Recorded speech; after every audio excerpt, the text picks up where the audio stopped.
Episode 1: The Girl Who Smiled During the Exorcism. The first thing Father Simeon noticed was that the girl was smiling, not twitching, not screaming, not speaking in guttural tones, just sitting calmly, hands folded on her lap, with a gentle, polite smile like she was waiting for tea, not an exorcism. This wasn't how it was supposed to begin. The monastery was quiet, far from the world, shrouded in fog and ivy. They brought her here in secret. No records, no doctors, no press, just the girl, the nuns, and the priest. And the ritual? He stepped into the chamber, holding his crucifix like a blade. The candlelight danced across her face. She looked up. "Are you the one they sent?" she asked, voice clear as glass. He nodded. "I'm Father Simeon." The girl tilted her head. "You're early." He sat her day across from her, disturbed by hell. Normal, she seemed. She had no wounds, no distortion, not even a tremble in her voice. But the Vatican had insisted begin the exorcism immediately, without hesitation, no reason, no diagnosis, only one sentence in the sealed envelope. Her blood knows something her soul does not. Simeon opened the rite, began the prayers. Alinaise. That was her name. I didn't flinch, didn't blink. She just closed her eyes and smiled wider. He sprinkled the holy water. It hissed faintly no on her skin, but in the air around her, like the atmosphere itself had flinched. Still, no change, no possession signs, no violence. He paused. "Do you know why I'm here?" Alina opened her eyes. "To protect me." "From what?" "Not what," she whispered. "When?" Later that night, Sister Agnes approached Simeon in private. "She hasn't spoken a word for 5 days until you arrived," she whispered. "She doesn't seem possessed." "She isn't," the nun said, "but something watches her." "What do you mean?" Agnes looked down at her trembling hands. "The birds won't land near her." The crucifix in her room melted. "And last night, yes, she said my name while I was dreaming." Simeon returned to her room before midnight. She was awake, waiting. "I read something once," she said softly, "that an exorcism is like closing a window." He raised an eyebrow. She continued, "But what happens if the window was never opened? Then it doesn't need to be closed." "No," she said, nodding, "it needs to be guarded." She leaned forward, and her smile faded just enough to let the terror peek through. "He's not here yet, Father, but he's coming. And this ritual is the only thing keeping him from choosing me." He stared at her. The ritual had begun, but the demon hadn't arrived. Yet somehow, they both knew it was already listening. Episode 2: The Demon Who Wasn't There Yet. The first true sign didn't come from her. It came from the walls. That morning, as Father Simeon walked past Alina's room, he noticed something impossible. A handprint pressed into the stone just outside her door. But not in dust, not in oil. Inward, the wall itself had sunken, as if some unseen palm had reached through the stone from the other side. And it was still warm. He found Alina in her bed, facing the window, humming the same melody she'd hummed the night before. Low, monotone, too steady to be improvised, too old to be innocent. Simeon sat her beside her. "That song?" he asked. "Where did you learn it?" She didn't look away from the glass. "It's not a song," she said softly. "It's a memory." "Yours?" "No," she whispered. "His." Back in his room, Simeon opened his journal and began documenting everything, every twitch, every silence, every moment that didn't make sense.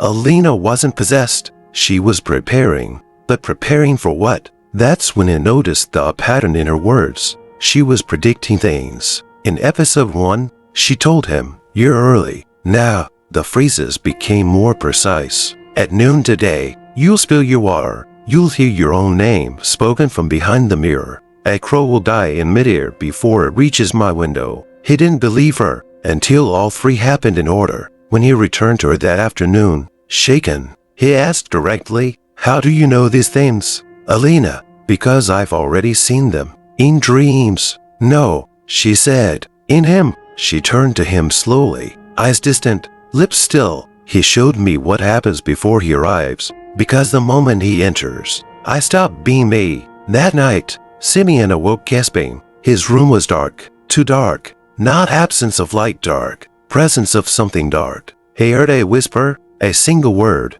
Soon, he turned on the lamp. No one was there, but on the mirror across from his bed, written in condensation, was a sentence, "You're still on time." The exorcism continued the next day. Scripture, Latin, sacred oil. Alina remained passive, but the temperature dropped around her as he spoke. Not just chill, cold that remembered a grave. At one point, her breath became visible, even though it wasn't. And then she said something that broke him. "He's not waiting to take me, Father. He's waiting for you to give me up." That night, Simeon reviewed the Vatican's message again, the one he'd been ordered to burn. He hadn't. He read the final line over and over. "This is not a possession. It is a prevention. Do not stop the ritual until the target has been marked, or all future hosts will be vulnerable." Target, not victim. Host. And that's when he realized they weren't trying to save Alina. They were trying to trap the demon inside her before it arrived,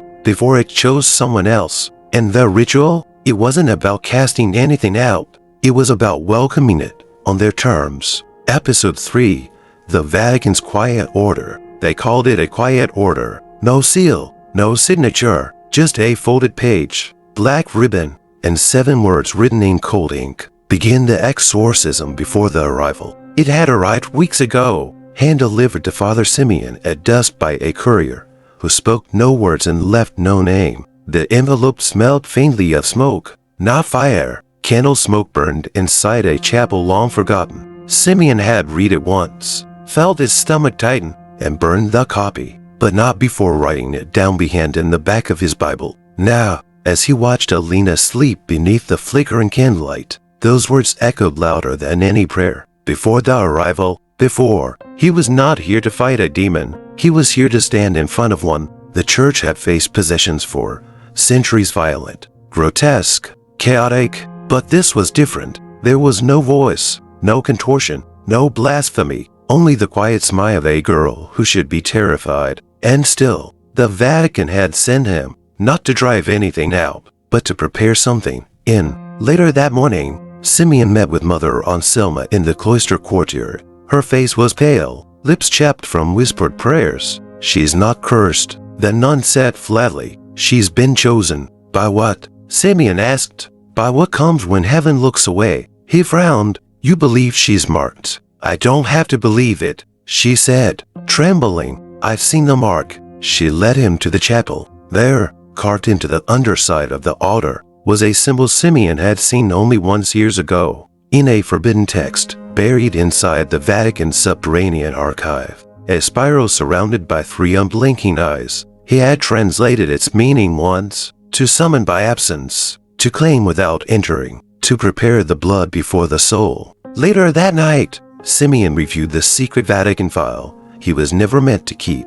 Inside, a photo of Alina at age 4, standing near a burned-down church in Romania. A letter from a bishop who died by suicide weeks after meeting her. And finally, an ancient woodcut, a child kneeling before a demon-shaped shadow without a face. The caption below chilled him. There are some spirits who do not seek entry. They seek permission. At midnight, he returned to Alina's room. She was awake, sitting up, eyes brighter than before. It said nothing. She broke the silence. "Do you know why they picked me?" "No, because I don't fear him," she said, voice steady. "Not yet, and that's when it's easiest to offer myself." Simeon leaned forward. "You think this is your decision?" Alina nodded slowly. "He only needs a heartbeat, but I gave him something better." "What?" She looked at him. "A welcome."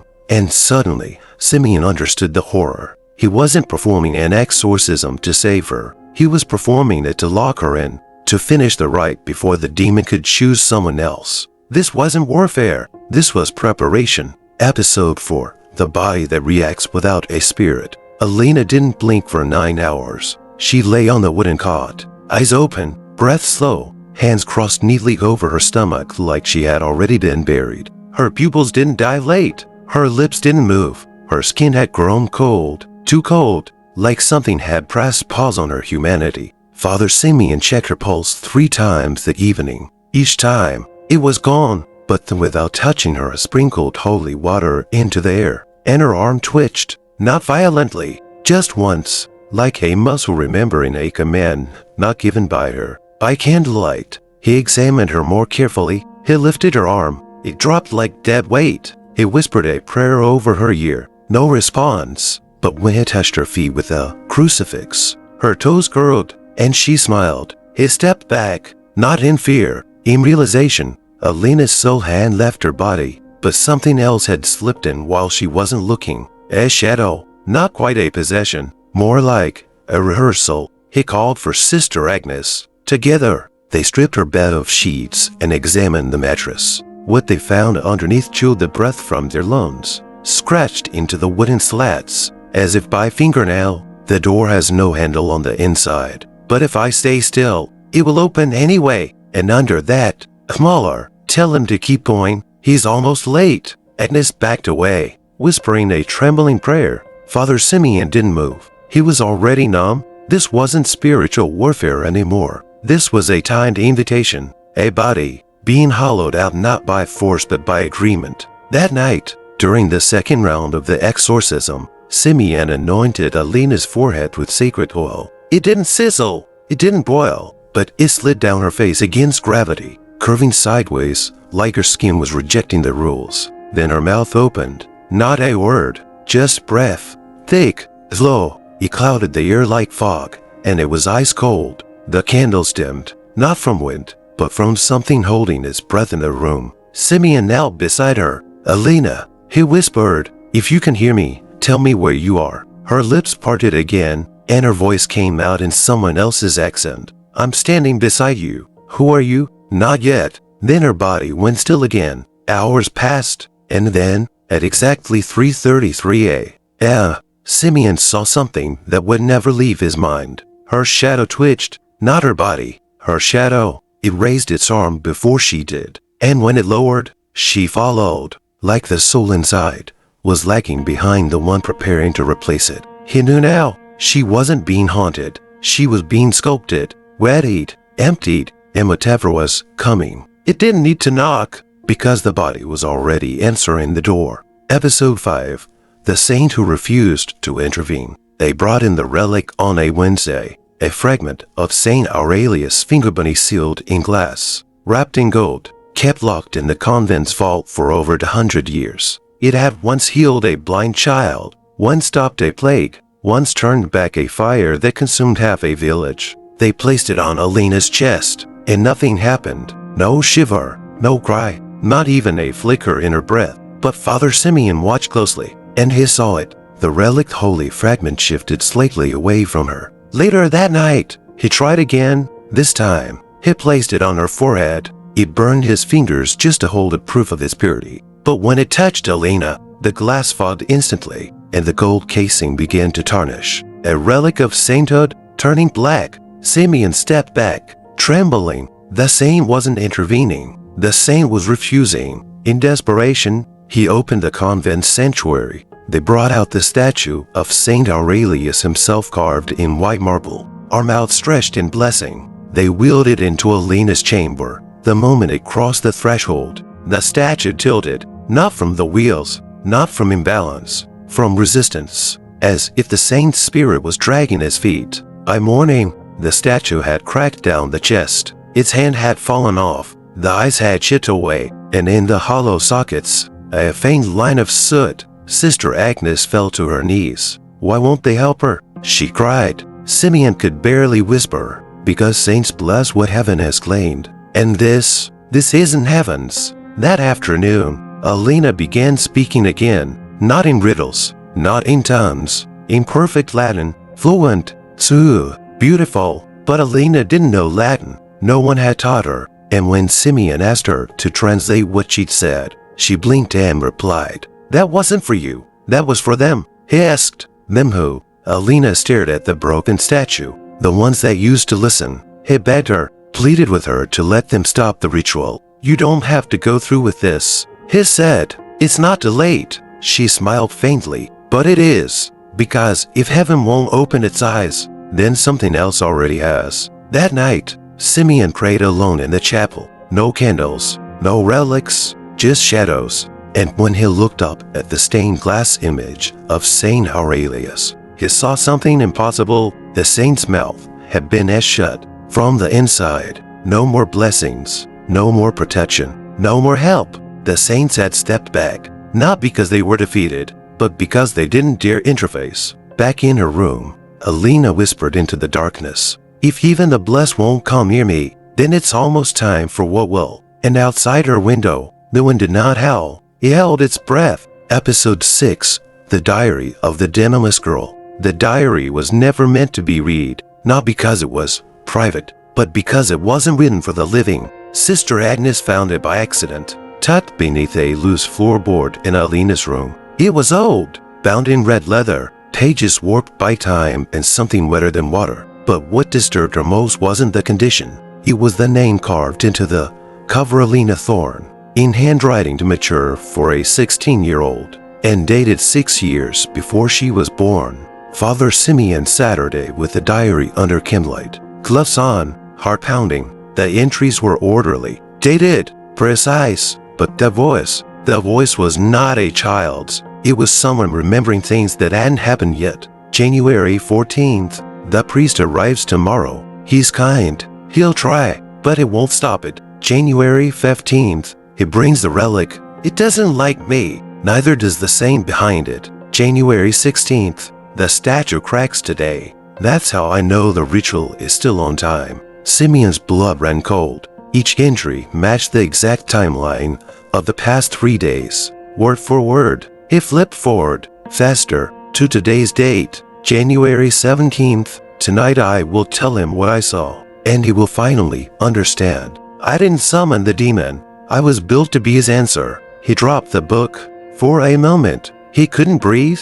The pages smelled faintly of soil, of graves, of things that had been underground too long. When he returned to Alina's room, she was already sitting up, waiting, like she always was. "You found it," she said. Not a question, a statement. "You wrote this?" Simeon asked, trembling. She shook her head gently. "I will." "Not yet. That diary is from the version of me that survived the end." He stared at her, heart racing. "What end?" "The one I wasn't supposed to remember." She stood, walked slowly to the window. The moon cast strange shapes across her face. "They think this is a ritual, but it's not. It's a map.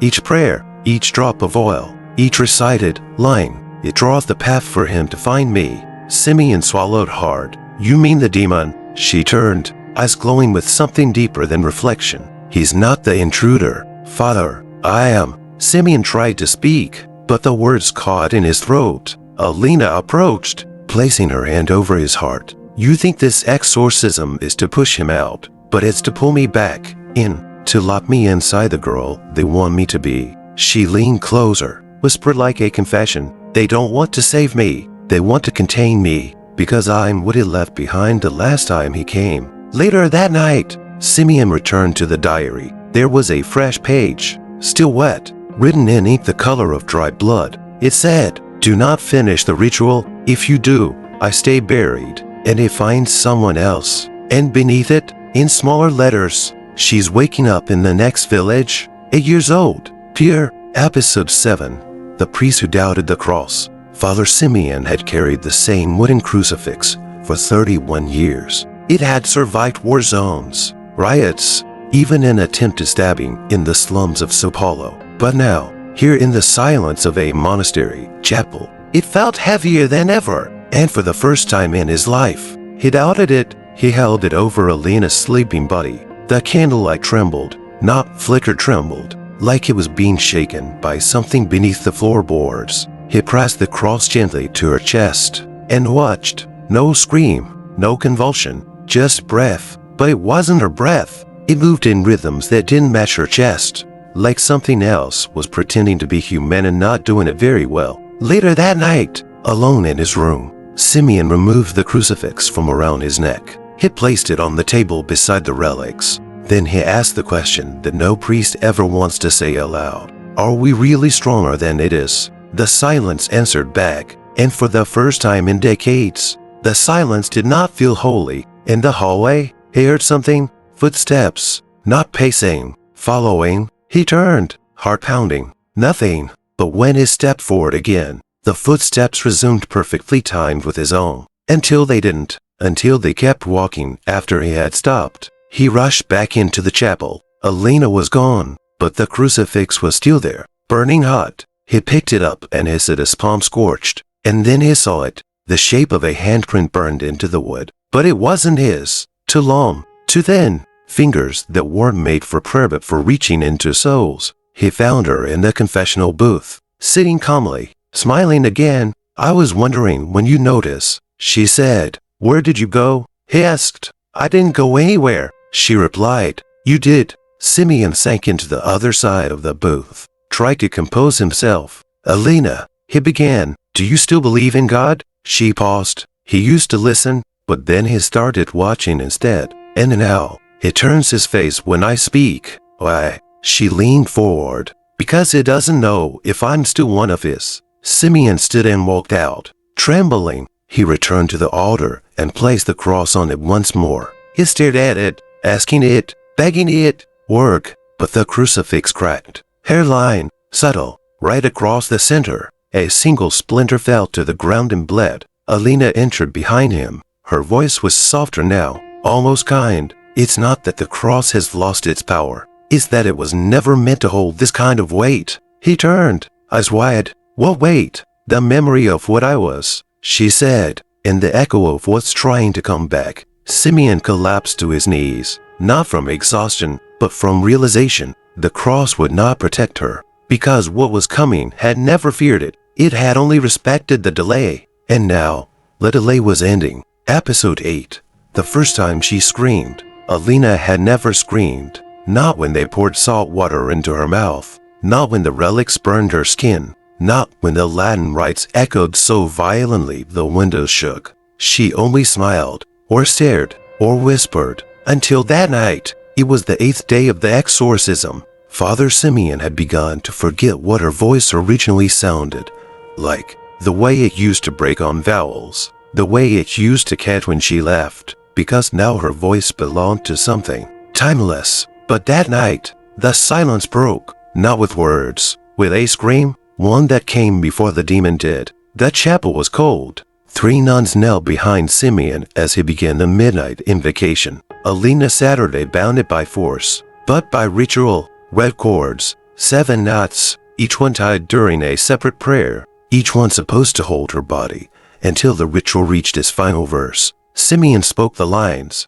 Oil dripped onto her skin. She did not move, until he whispered her birth name. Not Alina, the one from the diary, the name no one should have known. Mikhail, he whispered. Her eyes snapped open. The cords caught fire, and she screamed, not in pain, in remembrance. The sound wasn't human. It was a sound pulled through centuries of burial, a sound that split the air. Sister Agnes covered her ears. Sobbing, one of the other nuns collapsed. The crucifix on the wall above the altar cracked in half with pieces falling at the same time. And Alina kept screaming, her mouth stretched wide, her body arched, but her eyes didn't close. They stared directly into Simeon's. When the scream stopped, the chapel felt emptied, like something sacred had fled, and something else had just arrived to wait in its place. Alina slumped forward. Smoke rose from her lips, and the floor beneath her chair was blackened in the shape of a thorn halo.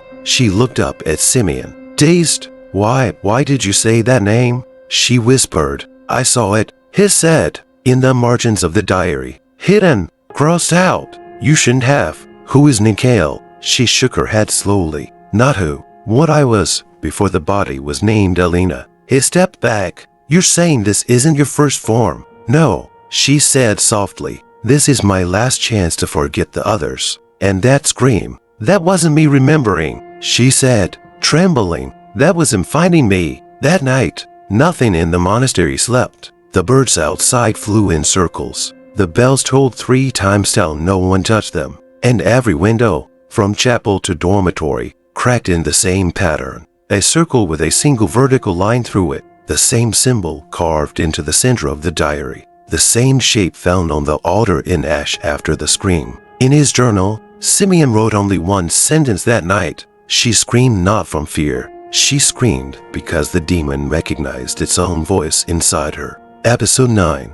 the mirror that refused her reflection. It was the old mirror in the confessional that revealed it first. A simple rectangle of clouded glass framed in rotting wood, the kind no one looks into unless they're ready to see what they buried. Alina Saturday inside the booth, silent, fingers folded like a child awaiting penance. Father Simeon opened the door and stepped inside the other side of the partition. He didn't speak yet, neither did she. He just looked up at the mirror between them and realized she wasn't there. Her voice was clear behind the screen. I can't feel him now. Closer, but the mirror cold and still reflected only Simeon. Not her silhouette, not her hands, not even a flicker of presence, like she had never entered the booth at all. Simeon turned his head. Alina was still seated, very real, very still, very alive. He looked back at the mirror. Still nothing. He swallowed. Do you see yourself? Alina, not anymore. Why not? Because something else is trying to. Later that day, he brought 3 more mirrors into her room. He placed one at the foot of her bed, one above her head, and one beside the window to catch the sunset. When the light fell across the glass, her body remained present, but her reflection never returned. Not a blur, not a glitch, just an absence, as if the mirror was making a choice and choosing not to acknowledge her. Sister Agnes, watching from the doorway, crossed herself 3 times. It's the oldest omen, she whispered. If a mirror forgets you, it means something else remembered you first. Simeon later studied ancient rites, tracing patterns in Lorthos' rare cases where demons didn't corrupt the body, but erased the identity of the soul. He found only one matching phrase, written in Latin and buried in an unapproved Vatican volume. Nulla umbra, nulla misericordia, no shadow, no mercy. That night, as the wind tore through the chapel windows, Alina called him. He rushed to her room. She stood, barefoot on the tiles, staring into the mirror by the window. This time, there was something, not her reflection, but a figure standing where she should have been shrouded in black, faceless, taller than her, its outline flickering like a candle underwater. Simeon frowned. See, who is that? That's what we'll answer when you finish the last prayer, she whispered. Not me. The figure in the mirror tilted its head, like it was studying Simeon, and, it smiled, even without a face. Simeon shouted the first verse of the Exorcism. Alina collapsed instantly, like someone cut her strings. The mirror cracked down the center, the image disappearing as quickly as it had come. But the silence that followed felt like something had stepped back, not fled, just taken one more breath. That night, every mirror in the monastery was covered. Even the puddles were avoided. Reflections were no longer trusted. Because if Alina wasn't being reflected, then something else was. Episode 10. The demon's arrival was delayed by prayer. They had been praying for 10 days straight, and still nothing came. No claws, no growls, no sulfur in the air. Only a girl, barely 16, whose smile had vanished and whose soul was waiting for something older than possession. But that night, something changed. Not in Alina, in everything around her. It began with the candles. Every flame in the chapel, frownsy, still burning, but motionless, as if time itself had inhaled and refused to exhale. Then the bell tower groaned, also deep, low, like stone being warned, and outside, the sky turned from blue to ashen gray, despite the full moon above, but still, no demon, no snarling, no voice, only the weight of something being held back. Father Simeon Saturday beside Alina's bed, beads in one hand, ancient Latin on his lips. He'd repeated the same prayer 87 times in a row, and when he had paused to breathe, Alina opened her eyes. They're working, she whispered. The prayers. She nodded weakly. He's already at the edge. He's knocking, but he can't come through yet. You're keeping him out. Simeon's eyes burned from exhaustion. Then we just keep going. He said. No, Alina whispered. You can't. Not forever. She turned to him, tears welling in her eyes for the first time since the ritual began. Eventually, you'll say the wrong word, or skip a breath, or fall asleep with the candle out. And then, she didn't finish. She didn't need to. The silence finished it for her. At midnight, Simeon returned to the chapel. He fell to his knees before the altar, whispering faster now. The candles flickered in unnatural rhythm like they were being watched. Then came the whisper, not from behind him, from under the altar.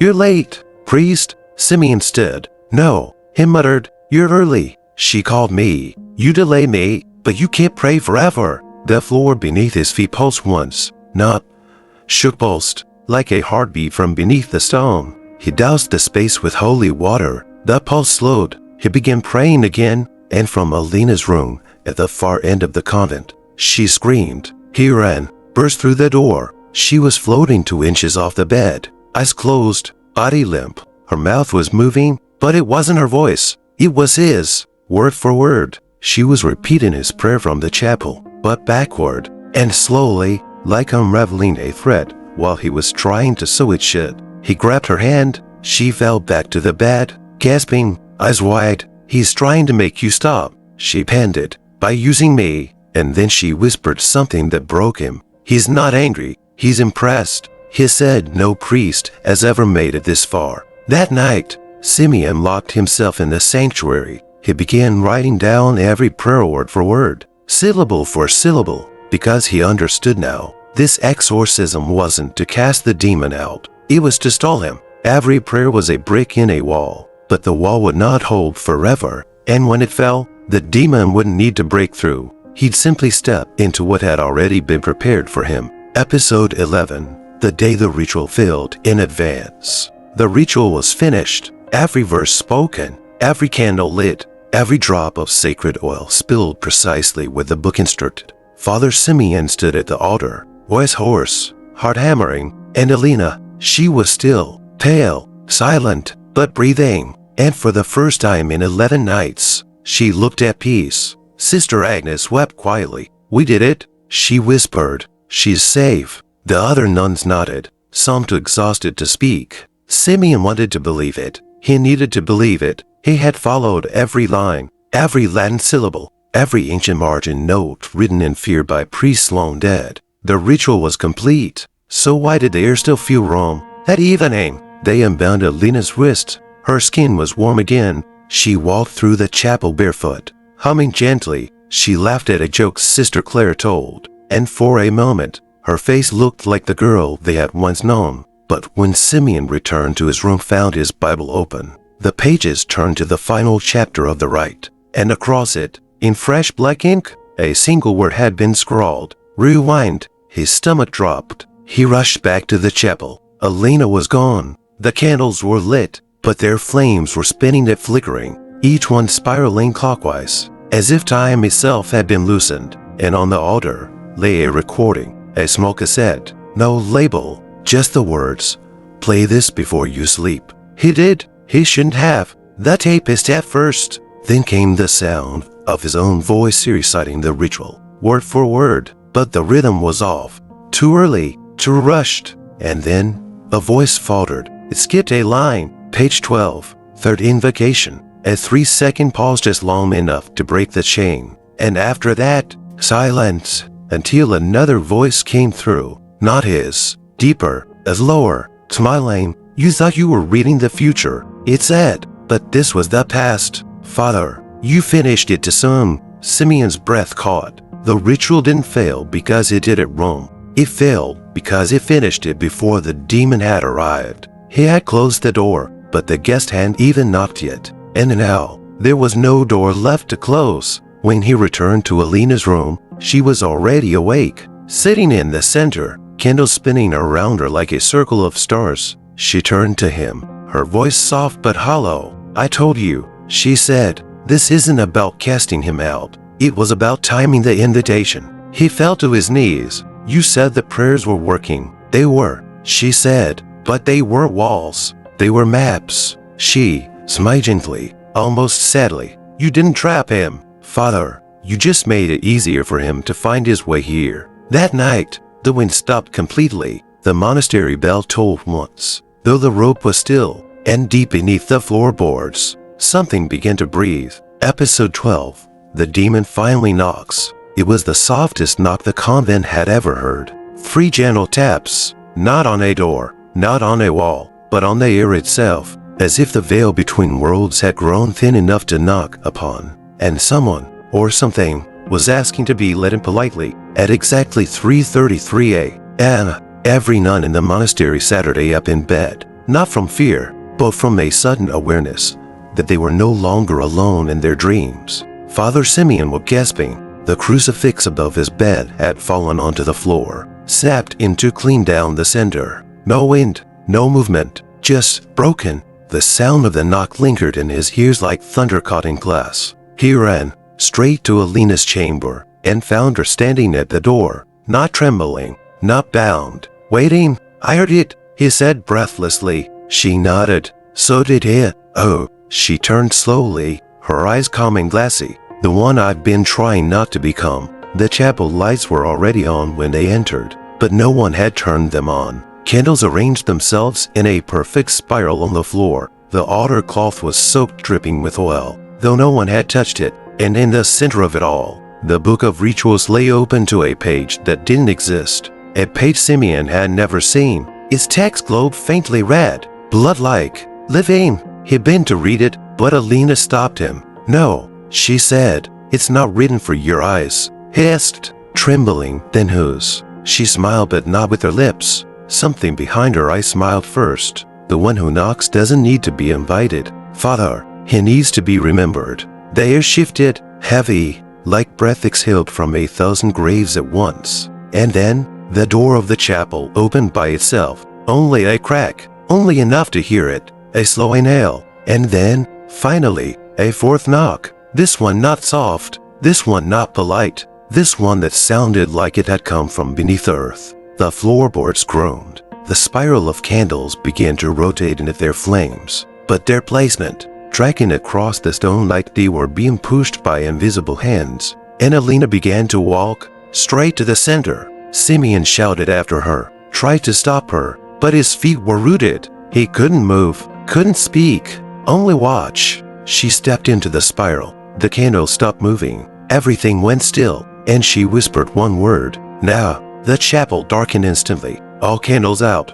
The spiral vanished, and in the center, where Alina had stood, there was nothing. Not her, not even her shadow. Just the book of rituals, still open to the glowing red page, and a faint, wet footprint leading away. Only one. Simeon fell to his knees, weeping. He wasn't sure if she had been taken, or if she had simply walked through the door she'd been building all along.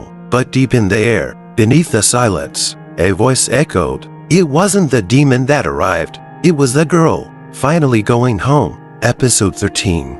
The possession that happened in reverse. Possessions are supposed to begin with chaos, screaming, contortion, violence, blasphemy. But this one began with peace. Alina returned the next morning. She walked back into the convent barefoot, the soles of her feet darkened with ash. She wore the same nightgown she had vanished in and torn, unstained. And when the sisters saw her, they knelt, not in fear, not in awe, but in a strange kind of mourning, because Alina's face was not her own anymore. And yet he was. Father Simeon stared at her from across the chapel. She walked past the altar, past the pews, and Saturday in the very spot she had been bound just days before. No one restrained her. No one spoke until she did. It's already done, she whispered. Simeon stepped forward. What is? She turned to him smiling, not with malice, but with something deeper. Resignation, the possession.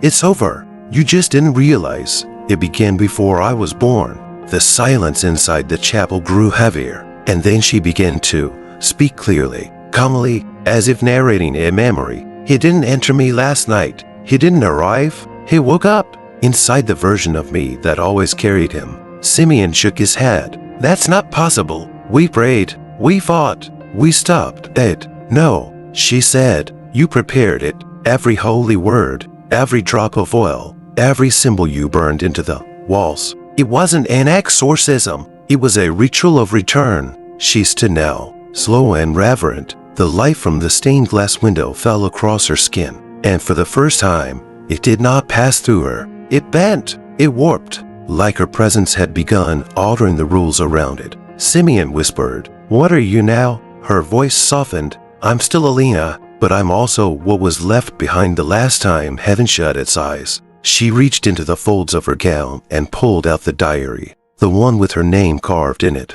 Before she was ever born, she handed it to Simeon. The final page was now filled. Dated today. The ink still drying. I am not a door. I am the memory that walked through it. And below that, one final sentence. He did not take me. I simply remembered who I've always been. That night, Simeon sealed the chapel. He placed the relics back into their vaults. He locked the book of rituals in a box of salt and iron. But it didn't matter, because nothing needed to be summoned anymore. The door was not open. The door had become a girl, and she now walked among the living. And when Simeon asked her where she would go, she answered without turning back, wherever someone prays, but no one answers. Episode 14. The Exorcist Who Lost His Faith Before It Happened. Father Simeon had once told a dying man, "Faith is not what you feel, it's what you continue to do when God goes quiet." But now, as he stared at the sacred relics sealed behind glass,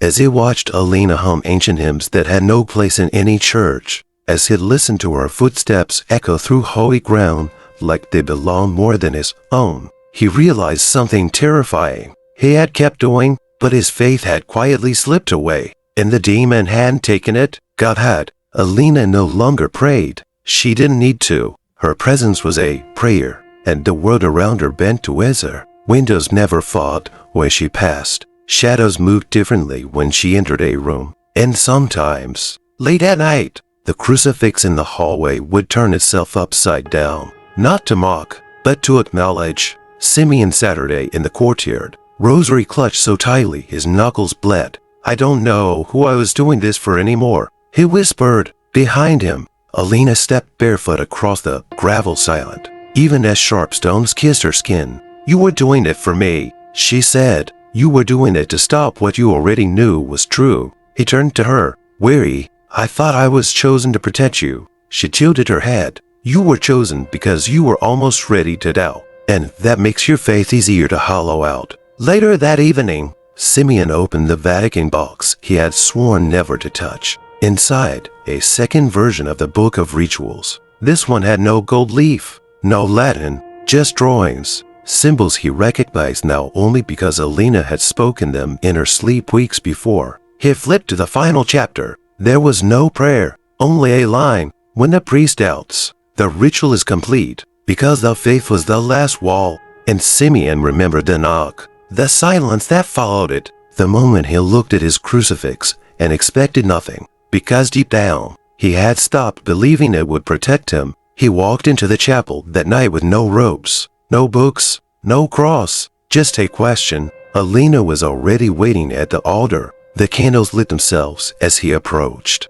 He asked her one thing, was this always going to happen? She didn't answer at first. And, no, it only became inevitable the moment you hoped someone else would fix it. He nodded slowly, felt the last thread of his faith unravel inside his chest. And with it, the room grew quieter, not empty, just finished. He dropped the rosary to the floor. It didn't bounce. It shattered. Beads scattered like seeds across the stone. And from the farthest corner of the chapel, a breeze rolled in. Even though every window was closed, it whispered across the walls, across their skin, across the ancient pages of a book that was no longer being read. And in that moment, Simeon realized the exorcism had never needed him to succeed. It only needed him to give up. Episode 15. The girl who was pure enough to be chosen. The final sign came at dawn. Not thunder, not blood, not fire in the skies, just stillness. The kind of stillness that only visits a place after something sacred has been taken. Alina stood in the center of the chapel, barefoot on cold stone, clothed in white. The same girl, but not, because now, she wasn't carrying the demon. She wasn't possessed. She had become what few ever imagined possible. The offering the demon chose willingly, and not because she was weak, but because she was too pure to resist. Father Simeon knelt in the back pew, silent. There was no more ritual to finish, no words to say. His mouth could not form prayers that heaven would hear now, because heaven had left the room. It had left her to him. Alina looked up toward the stained glass dome. The sunlight poured through in fractured gold. She raised her hand, and the light didn't touch her. It stopped inches above her, head hovering, causing, afraid. Sister Agnes wept as she clutched her rosary. She was so good, she whispered. Why her? Simeon answered without looking up. Because innocence is not what protects you, it's what draws him. In the final hour, no one spoke. The nuns formed a silent circle around the girl. No salt, no oil, no holy water, only open eyes and hearts breaking in reverence and dread. Alina spoke once, only once. Her voice was soft, clear, like a bell ringing inside a tomb. You tried to save me from the demon, but I was never meant to be saved. I was meant to receive him gently, because he never wanted to take the broken. He wanted to take the whole. She knelt before the altar, placed the diorite cursive one, the prophetic one in the stone, and then she did something no one expected. She prayed, not in Latin, not in tongues. She prayed the Our Father, slowly, carefully, as if it still meant something, and maybe, for her, it did, because as she reached the line, deliver us from evil, her eyes began to glow. Not red, not black, empty, like the last piece of her had agreed, and the exchange was sealed. The light from the dome, bent downward spirally wrapped around her like a halo made of threads pulled from the void, and when she opened her mouth, she exhaled, just once, a single breath, and the entire chapel shook quietly, reverently, as if the world itself had nodded in recognition. When the shaking stopped, Alina's body remained. But the girl was gone. What stood there now was neither girl nor demon, but a memory of both. A being not possessed, but merged. Not monstrous, not grotesque, just inevitable. Simeon approached her slowly and asked what no one else dared. What happens now? She turned to him, her voice layered, her smile ancient. Now I walk, town by town, prayer by prayer, until I find the next one who's pure enough. They didn't stop her. They couldn't. She walked through the chapel doors, into the golden light, and with each step, the sound of bells behind her rang in reverse. That night, Simeon Saturday alone in the chapel, the diary on his lap, he turned to the very last page. A fresh line had been written in ink that smelled faintly of lilies and sulfur. Exorcisms don't always fail. Sometimes, they simply reveal who was never meant to be saved.